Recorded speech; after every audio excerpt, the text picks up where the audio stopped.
दोस्तों नमस्कार, मैं दिनेश कुमार इस खास रिपोर्ट में आपका स्वागत करता हूं। सुप्रीम कोर्ट के मुख्य न्यायाधीश जस्टिस सूर्यकांत का एक बयान चर्चा और विवाद का कारण बन गया है। दरअसल बता दें आपको कि बीते शुक्रवार को सीनियर वकील का दर्जा दिए जाने की मांग संबंधी एक वकील की याचिका पर चीफ जस्टिस ऑफ इंडिया की बेंच सुनवाई कर रही थी। इस दौरान उन्होंने न्यायपालिका पर बढ़ते अनुचित हमलों को लेकर कड़ी टिप्पणी की। उन्होंने कहा, मीडिया, सोशल मीडिया और आरटीआई कार्यकर्ताओं के कुछ वर्ग लगातार न्यायपालिका पर हमला कर रहे हैं। चीफ जस्टिस ने कहा, समाज में कुछ परजीवी है जो व्यवस्था पर हमला करते हैं। उन्हें रोजगार नहीं मिलता और पेशेवर जिंदगी में कोई जगह नहीं मिलती। उनमें से कुछ मीडिया में चले जाते हैं, कुछ सोशल मीडिया पर सक्रिय हो जाते हैं, कुछ आरटीआई कार्यकर्ता बन जाते हैं और फिर हर किसी पर हमला शुरू कर देते हैं। सुनवाई के दौरान मुख्य न्यायाधीश सूर्यकांत और जस्टिस जय माल्या बागची की बेंच वकील के रवैये से नाराज दिखी। यह याचिका वकील संजय दुबे ने की थी। उन्होंने आरोप लगाया था कि दिल्ली हाई कोर्ट सीनियर वकीलों के नामांकन से संबंधित सुप्रीम कोर्ट के दिशा निर्देशों को लागू करने में देरी कर रहा है और इस पर अवमानना कार्रवाई शुरू की जानी चाहिए। अब सीजीआई के इस बयान पर आखिरकार क्यों हो रही है नाराजगी? जस्टिस सूर्यकांत की बेंच ने कहा, समाज में पहले से ही ऐसे परजीवी मौजूद हैं जो व्यवस्था पर हमला करते हैं। क्या आप भी उनके साथ जुड़ना चाहते हैं? कुछ युवा ऐसे हैं जो रोजगार नहीं मिलने और पेशे में जगह न बनाने के कारण कॉकरोच की तरह हर जगह फैल जाते हैं। उनमें से कुछ मीडिया बन जाते हैं, कुछ सोशल मीडिया पर सक्रिय हो जाते हैं, कुछ आरटीआई कार्यकर्ता बन जाते हैं, कुछ दूसरे तरह के एक्टिविस्ट बन जाते हैं और फिर हर किसी पर हमला शुरू कर देते हैं। जस्टिस जय माल्या बागची के साथ सुनवाई कर रही इस बेंच ने याचिका खारिज करते हुए कहा कि सीनियर वकील का दर्जा अदालत से दिया जाता है, यह कोई स्टेटस सिंबल नहीं। अब आखिरकार क्या है पूरा मामला, वो आपको समझाते हैं। चीफ जस्टिस ऑफ इंडिया की बेंच सीनियर वकील का दर्जा दिए जाने की मांग संबंधी एक याचिका, वकील की जो याचिका थी, उस पर सुनवाई कर रही थी। सुनवाई के बाद अदालत ने याची वकील को अपनी याचिका वापस लेने की अनुमति दे दी। जब वकील ने शिकायत की कि सुप्रीम कोर्ट की तय प्रक्रिया का हाई कोर्ट सही तरीके से पालन नहीं कर रहा, तो बेंच ने पूछा कि क्या उनके पास अपने सीनियर वकील के दर्जे के लिए मुकदमा लड़ने के अलावा कोई दूसरा मामला नहीं है। जस्टिस बागची ने कहा, सीनियर का दर्जा दिया जाता है, उसका पीछा नहीं किया जाता। जब बेंच को बताया गया कि हाई कोर्ट में इस समय सीनियर वकीलों के नामांकन की प्रक्रिया चल रही है, तो मुख्य न्यायाधीश सूर्यकांत ने कहा, पूरी दुनिया शायद सीनियर दर्जे के लिए पात्र हो सकती है, लेकिन कम से कम आप नहीं है। अगर हाई कोर्ट आपको सीनियर भी बना देता है तो हम आपको पेशेवर आचरण को देखते हुए उसे रद्द कर देंगे। वकीलों के कानून की डिग्रियों की जांच प्रक्रिया का जिक्र करते हुए मुख्य न्यायाधीश ने कहा कि सोशल मीडिया पर कुछ वकीलों की ओर से डाली जाने वाली सामग्री को देखकर उन्हें कई वकीलों की कानून की डिग्रियों की प्रामाणिकता पर गंभीर संदेह है। मुख्य न्यायाधीश ने याचिकाकर्ता वकील से कहा, क्या आपको लगता है कि हम देख नहीं रहे हैं? उन्होंने कहा कि वह किसी उपयुक्त मामले का इंतजार कर रहे हैं जिसमें दिल्ली के कई वकीलों की कानून की डिग्रियों की सत्यता की जांच सीबीआई से कराई जा सके, क्योंकि बार काउंसिल ऑफ इंडिया कई कारणों से ऐसा नहीं कर रही। वकील संजय दुबे ने इस प्रतिक्रिया के बाद क्या कहा?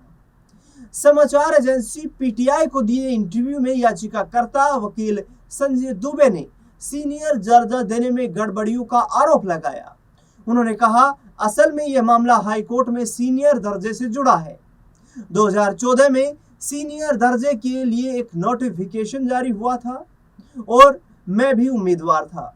प्रक्रिया में कुछ गड़बड़ियां थी। सुधीर नंदराजो कमेटी के सदस्य थे और उन्होंने गड़बड़ियां देखने के बाद इस्तीफा दे दिया था। उन्होंने कहा, इसके बाद हमने प्रक्रिया को चुनौती देते हुए सुप्रीम कोर्ट में रिट याचिका दायर की। जस्टिस ओक ने इस मामले में निर्देश जारी किए थे गड़बड़ी यह थी कि कुछ अयोग्य लोगों को सीनियर दर्जा दे दिया गया, जबकि कुछ योग्य उम्मीदवारों को नजरअंदाज किया गया। फैसला लेते समय सही प्रक्रिया का पालन नहीं किया गया और रिकॉर्ड्स को भी अनदेखा किया गया। उन्होंने कहा कि सीनियर दर्जा देने के दौरान मेरिट को संज्ञान में नहीं लिया गया। अब चीफ जस्टिस की जो टिप्पणी थी उस पर बहस छिड़ गई है। सीजीआई की टिप्पणी को लेकर सोशल मीडिया पर कई तरह की प्रतिक्रिया सामने आ रही है। राज्यसभा में राष्ट्रीय जनता दल के सांसद मनोज झा ने एक सार्वजनिक चिट्ठी लिखकर मुख्य न्यायाधीश की भाषा को लेकर चिंता जताई। उन्होंने एक्स पर यह चिट्ठी साझा की, जिसमें लिखा कि आपकी हालिया टिप्पणियों में कॉकरोच और परजीवी जैसे शब्दों ने देश के अनेक नागरिकों की तरह मुझे भी इस गहराई से विचलित किया है। चिंता केवल शब्दों के चयन की नहीं, बल्कि उस दृष्टिकोण की है जिसकी झलक इन टिप्पणियों में दिखाई देती है। जब एक संवैधानिक लोकतंत्र के मुख्य न्यायाधीश बेरोजगार युवाओं, आरटीआई कार्यकर्ताओं, मीडिया कर्मियों और असहमति व्यक्त करने वालों की तुलना कॉकरोच और परजीवी से करते हैं, तो यह केवल व्यक्तिगत आक्रोश का मामला नहीं रह जाता। यह लोकतंत्र की मूल आत्मा और उसकी बुनियादी संवैधानिक संस्कृति को आहत करने जैसा लगता है। उन्होंने कहा, भारत के बेरोजगार युवा, आरटीआई कार्यकर्ता, स्वतंत्र पत्रकार और असहमति रखने वाले नागरिक लोकतंत्र में रहने वाले कीड़े मकोड़े नहीं।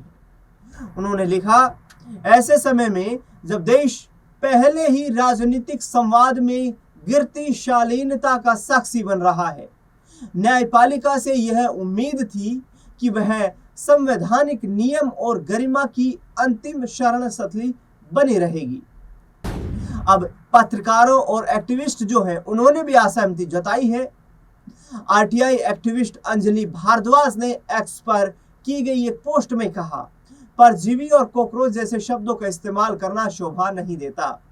सीजीआई की टिप्पणी को साझा करते हुए अंजलि भारद्वाज ने लिखा, महोदय, सवाल पूछने का अधिकार लोकतंत्र की आत्मा है।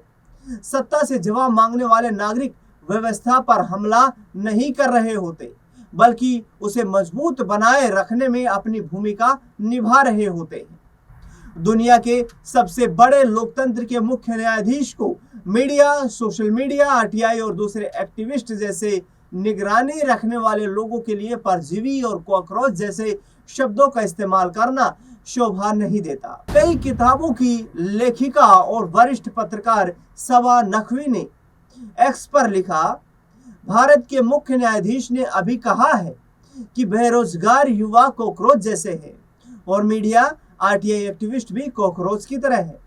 खास तौर पर बेरोजगार लोग, अगर यह बेहद गलत तरीके से पेश किया गया बयान नहीं है तो इसके लिए शब्द नहीं है। वरिष्ठ पत्रकार राजदीप सरदेसाई ने एक्स पर लिखा, जो युवा और आरटीआई एक्टिविस्ट आवाज उठाते हैं, कठिन सवाल पूछते हैं और व्यवस्था की कमियां उजागर करते हैं, क्या वे कॉकरोच हैं?